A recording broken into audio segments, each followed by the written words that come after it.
All right. Hello, everyone. I am Becky Schnexer. I am a kindergarten through grade 5 science teacher in Virginia, and I have an amazing guest with me today, Jody Nolf. And just to backtrack for a second, this is week I think 13 of this show, which is super exciting. The history of this broadcast was something that I came up with when the world of education was nearly just spilled upside down with the transition to remote learning that we all suddenly had to do, some with more time to transition than others. I formed this broadcast as a way to help teachers feel calm, feel excited about teaching, although we're in a remote session or in a remote environment, but something to give them some confidence, something to give them little pieces of information, strategies, or mindsets like we're going to hear about today to help them keep the momentum going as we're teaching in this newly charted area together. I know when the transition to remote learning started for me, I was a little panicked. I would feel awesome one minute, and the next minute I would turn around thinking, oh my gosh, I never in my wildest dreams thought that I would be teaching in this way. And then the emails started rolling in with free resources and try this out. And oh, look at this new thing that you can use for free right now in your classroom. And although those were super well intentioned, it was super overwhelming. So this broadcast was just a way to get educators to come in and share their expertise or their little nuggets of wisdom with other educators. So today I have a wonderful guest, Jody Nolf, who recently came up with this amazing mindset called the anchor learning mindset. And I don't want to give too much away or misspeak. So before I say any more, I'm going to just hand it over to you, Jody, so you can introduce yourself, your background, and tell us all about anchor learning. Thank you so much for having me today. And I'm very excited to talk about this mindset of anchor learning. It does stand for something, and I'll get to that in a few minutes. But I thought I would just start with giving my background as an educator so people could understand how this anchor mindset evolved in the first place. I come with 25 years of experience, but I was a classroom English teacher. And a few years ago, I transitioned into the role of an ESOL coordinator. So I handle a lot of compliance, and I design programs and do professional development for teachers of ELL learners. And so that is my population of student that I really concentrate on. But of course, it's every student, especially in today's day and age with COVID. We really need to focus on all students naturally. So when I transitioned into this role, it really was quite eye-opening to a lot of some of those maybe hidden, I don't know if issues are really the right word, but hidden situations that teachers are not always aware of, again, with every student population. As we moved into COVID and immediately overnight had to switch to anchor learning, we really had to kind of shift our mindset. Another thing that I want to mention is I am also a parent, so I wear that hat as well. I am the parent of 2 teenagers, a 16-year-old and a 14-year-old. So I am right in the thick of what every parent is going through. And so I feel that that really helped me establish that mindset because I was on both sides of that educational building. And so that really kind of gave me that fodder for creating this mindset as well. So mid-March rolls around, we find out, as many school districts did, that we will not be returning to school for the time being, indefinitely. We're not sure, we'll take it as it comes. And because I'm a parent who is heavily involved in social media, friends were coming to me, what's going on with school? What's going on? Are they going back? Because all of my friends and my community knows that I'm very connected to the system. And they also know that I can kind of provide that information as I get it. But like every other parent, I didn't know anything. So based upon these concerns, I made a few Facebook posts. basically telling my friends in the community, look, this is all new for everyone. And I don't want you to think of schools and work as another source of stress. Because let's face it, every district was running things differently. Every state was running things differently.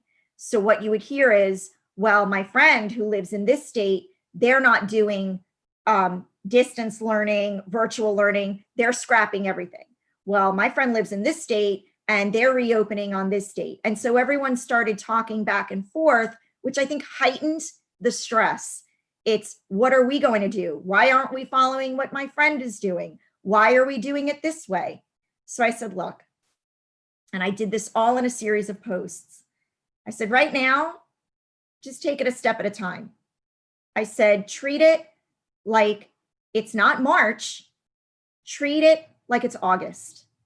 In Florida, we start school mid-August. So I said, treat it like the first day of school, where you're just going to send your kid off to school, kiss him or her goodbye, and just make sure they make it through the first day, right? You didn't really worry about too much the first day in terms of academics. You just want to make sure that they made it through the day, right?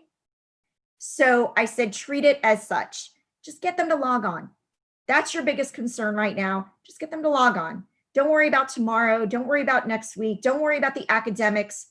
Just get them to log on, because as the famous saying goes, what is it? 90% is showing up for success. That's going to be your child's success for the day.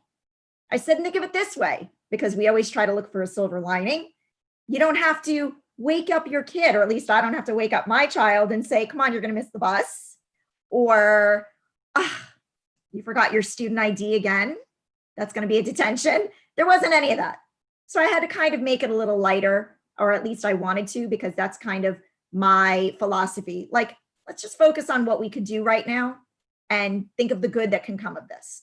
And so those Facebook posts really resonated. I got a lot of really positive feedback. And I said, wait a minute, parents are really clamoring for reassurance.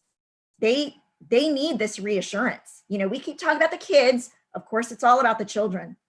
But now we're talking about families as well, because taking that computer and going into the home, you're really involved with the family now.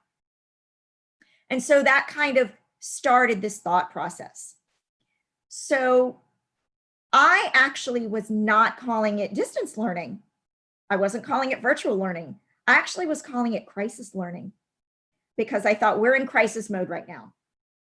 And credit to my principal, she said, you know, that's a really kind of scary term to kind of maybe not promote, but to kind of put out there in the universe, that idea of crisis learning.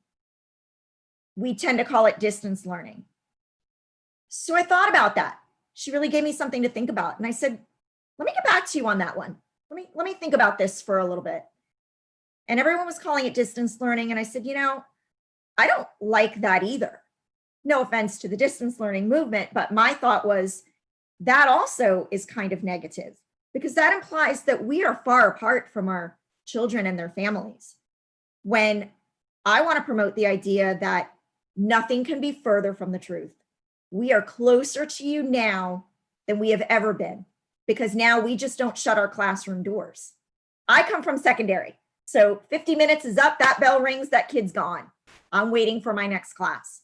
And that doesn't mean that I don't get involved. That doesn't mean that at all. I just mean the dynamic is a little bit different. You leave work at the end of the day, you get in your car, you go home, and you shift gears as much as you can. Now everything was kind of melding into one. You wake up in the morning, you turn on your computer, you're in class. You step away from the computer, you're out of class. 5 minutes later, you're back in class. So it's just a different dynamic.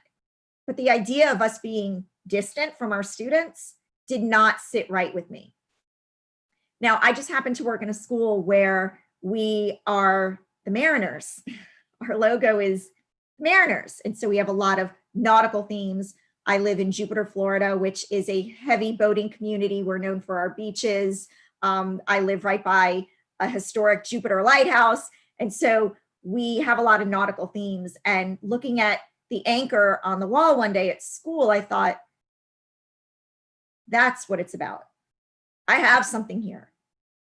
Because as I put in the Facebook posts, I said, please do not think of schools as another source of stress, because a lot of the parents were stressed. They said, with everything going on with COVID, I'm losing my job. I don't know about my rent. I don't know about my food bill. And now I got to get my kid online and start worrying about classes. So I said, don't think of it that way. Let's shift the mindset to schools being an anchor. And so this evolved into anchor learning.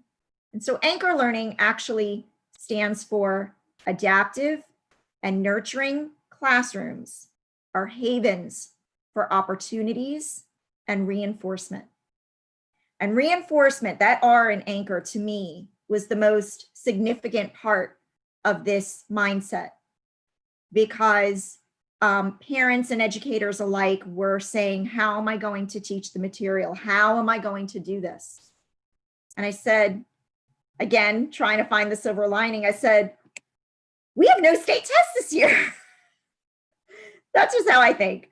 I said, I'm not stressing about teaching to the test and getting all of those benchmarks in before May, because I'm an English teacher. So I was always right on the front lines of state testing, as we all are. But being an English teacher, it could be a little bit different. So I said, now you could really get creative, because we don't have state tests, which for some of us, we really, that's how we know how to teach, because we've been doing it for so long. It's just ingrained in us that we work with these standards. It doesn't mean that we throw the standards away by any means. Anchor learning does not imply that it's a free-for-all. It's just the idea of, we need to anchor their learning, and we need to be havens for reinforcing what the students have learned and attaching it to maybe a few new benchmarks to get them through the summer and to get them ready for next year. So this is all about reinforcing what students already know, because as we educators know, when students feel safe, when they feel that they are getting the reinforcement that they need, that they understand the lesson, that is going to provide pathways to success for them. On the other hand, if you're going to introduce brand new material out of left field in a Google Meet, when half the kids might not be able to even log on yet, or their internet connection is not working, and they are stressed about brand new material that is very unfamiliar to them, then I feel like we are kind of moving away from the idea of anchor learning.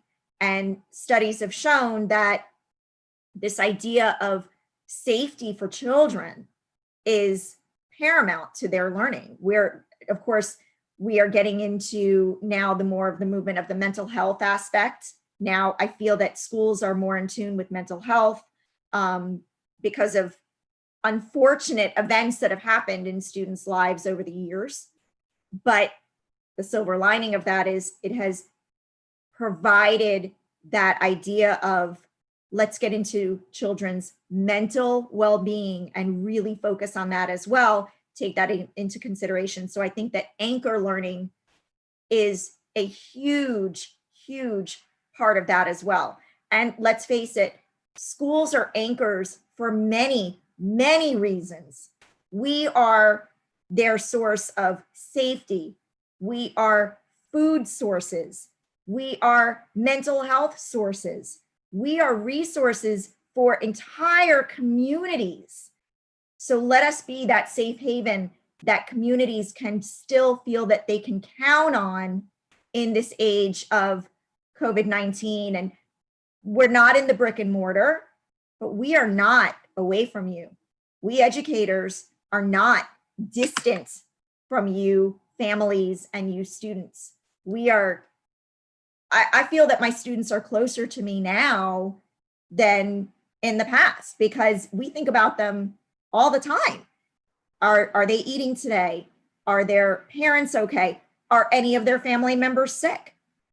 So there's so many more things that I feel that we think about on a daily basis now that solidifies that idea of anchor learning. We are these these buildings and these ideas of education are paramount to communities. I feel that communities need us more than ever now. And just speaking from a personal standpoint, I sometimes remind fellow educators with my mom hat on that, you know, we are their source of everything. And without us, some families feel that they have nothing. Just to give you an example, you know, I'm very fortunate. I have outside resources for my children, but other families do not. I'm not only talking about food sources, I'm talking about mental health resources. So I was telling some of my colleagues who are in the counseling department, I said, you're it. You are their only source of mental health right now, because now they are home, they're scared for a multitude of reasons, as we know what's going on in the news. They're watching the news. Many things are going on. We educators and you counselors, we're it. We are their only source of mental health right now. To carry them through, you need to be these children's and families' anchors. You need to be the anchor, because some of these families are falling apart. And I think we've all felt that way at one point or another. Some of us are dealing with that as educators, but we need to be anchors for our families, for each other. And so that is the whole philosophy behind it. I love that. I can tell that you're passionate about it. And I absolutely love speaking to people who have these awesome ideas, or like you've created a whole mindset, an acronym based on something you are so passionate about. So thank you for sharing that. It was amazing. What's the future of Anchor Learning? I'm interested because it sounds like you're onto a book here, but do you have any plans for, writing a book, maybe a podcast, or maybe a Twitter chat? What does the future of Anchor Learning look like?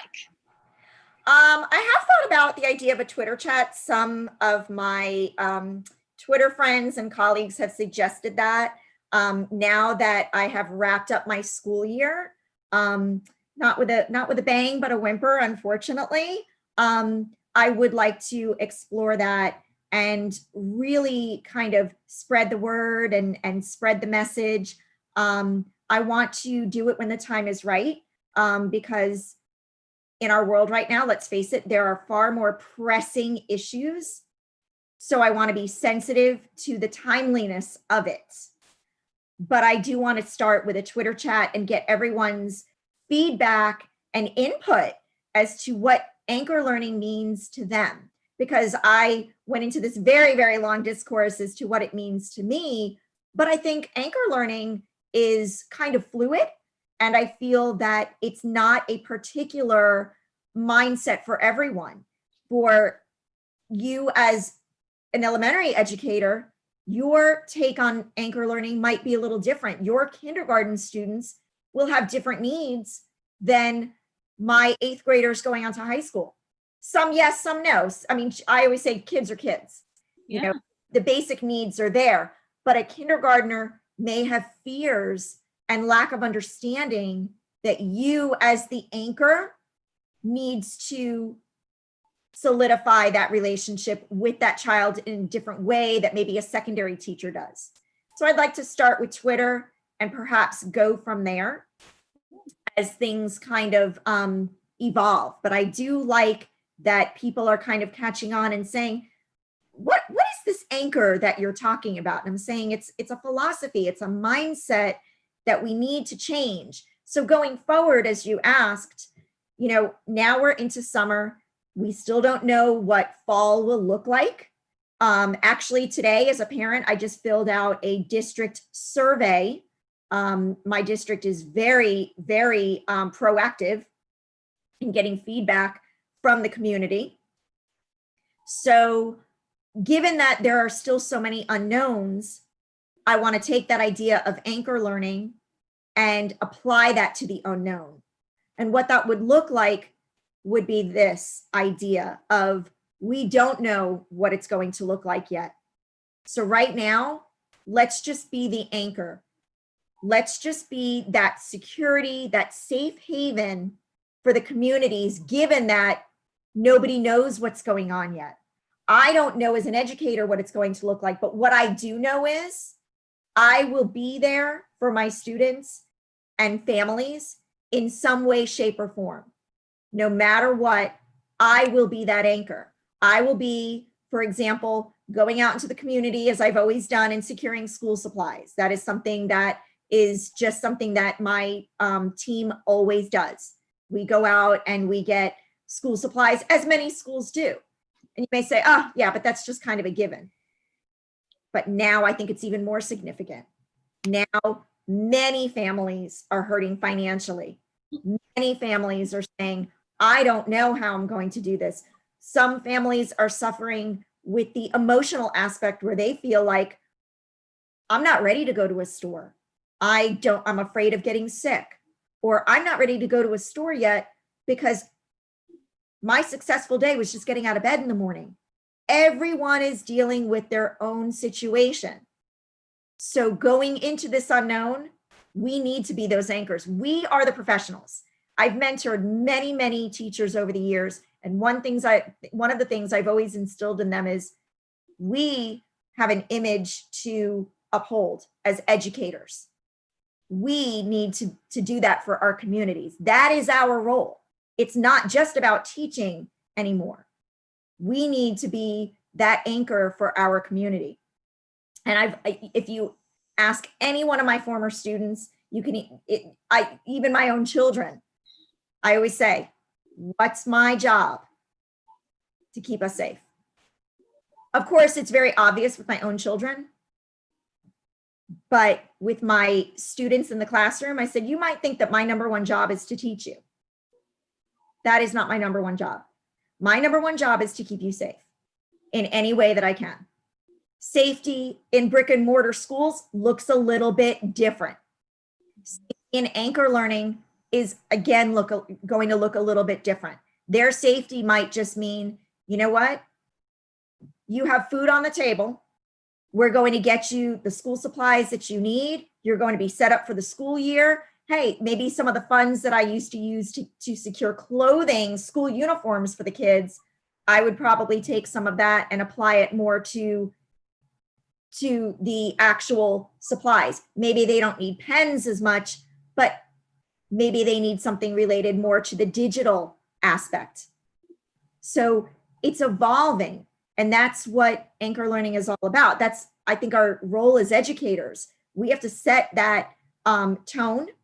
We have to be the models and understand that, yes, things change. And I think teachers in this country have done an amazing job of overnight switching their mindset and saying, you know what, we need to log on today.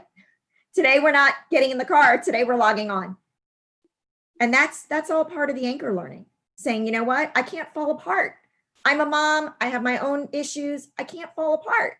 I need to be there for my own children, my own family, but I need to be there for my students and their families too. And to me, that's just part of being a teacher, I guess.